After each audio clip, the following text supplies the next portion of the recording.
3分钟讲完我一天生活的故事。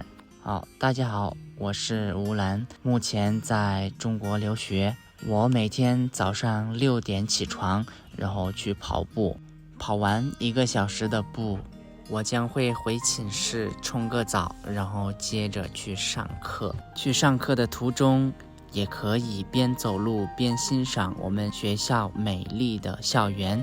就像大家看到的那样，我们学校有一个拱桥，还有一个大船叫渔夫。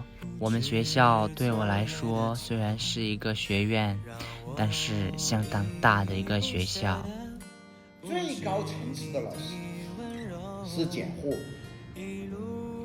传道教育你们如何做人，如何建立正确的人生观。这个里头呢，是不是老师也讲过的？因为我们现在大家所看到的这些都是我上课的时候的视频，然后我们下课的时候就这样，楼下的出口很拥挤，因为我们学校的学生特别的多，就像大家从这里能看得到的这个样子，人密密麻麻的。我觉得我们学校里的学生比某一个中国大学的学生还多呢。但是我不知道我们学校具体有多少个学生，我只知道学校除了中国的学生，还有我们老挝的留学生。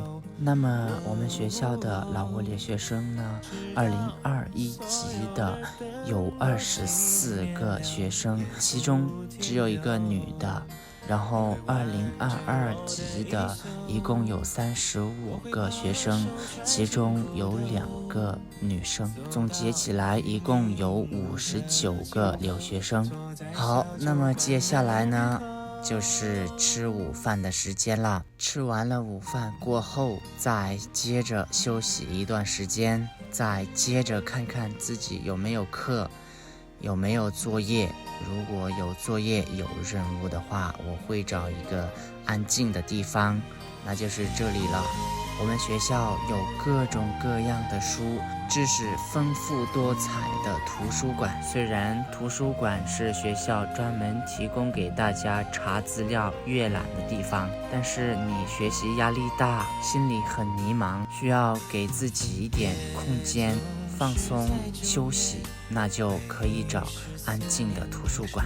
还有呢，就是你不想让自己的一天普普通通的过去的话，下课以后就跟自己的同学一起出去外面吃一吃好吃的东西，逛一逛夜市，看一看路边的中国美女，让自己放松放松。所以这就是我的一天。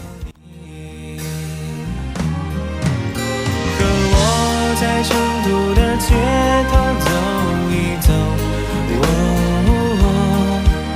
直到所